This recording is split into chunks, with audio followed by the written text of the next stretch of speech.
দশম শ্রেণী 2025 সালে ফার্স্ট ইউনিটের প্রশ্ন একবার দেখবো। বাংলা প্রশ্ন, পূর্ণমান 40, সময় রয়েছে 1 ঘন্টা 30 মিনিট। একের দাগের প্রশ্ন, রত্নের মূল্য জহরির কাছে। এখানে রত্ন এবং জহরি হলো গল্প এবং ছোট মেসো। নেমে এলো তার মাথার উপর। কি নেমে এলো? বছর নেমে এলো। পায়ে পায়ে হিমানির বাঁধ। হিমানি শব্দের আক্ষরিক অর্থ তুষার। কবি সঙ্গীতে বেজে উঠেছিল সুন্দরের আরাধনা। পরবর্তী পেজ দেখো কি বলেছে। যার পোশাকি নাম স্টাইলাস। কার পোশাকি নাম? ব্রোঞ্জের শলাকার পোশাকি নাম। তপনের ছোট মাসি তপনের থেকে বড়, বছর আষ্টেকের।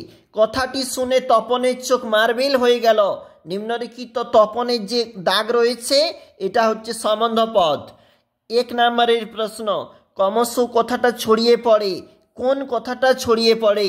দেখো, অবশ্যই গানচক্ষু থাকতে সে জানতো না তার অজানা বিষয়টি কি। অজানা বিষয়টি যে কবি আর কখনো ফিরে আসবে না তার মাতৃভূমিতে। মন্দিরে বাজছিল পূজার ঘণ্টা। মন্দিরের তলায় দাগ রয়েছে। এটি কোন কারক? অধিকরণ কারক, যেখানে এ বিভক্তি। কলমে নিবের আঘাতে কার মৃত্যু হয়েছিল? তৈলকনাথ মুখোপাধ্যায়ের মৃত্যু হয়েছিল। আমাদের মাথায় বোমারু, এ কথা বলার কারণ কি?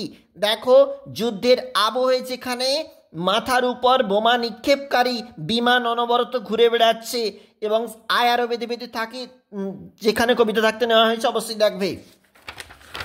এর পরের পেজ কি বলেছে? আমাদের পথ নেই, তাহলে আমাদের করণীয় সংঘবদ্ধভাবে বেঁচে থাকা, একে অপরের সঙ্গে হাতে হাত রেখে।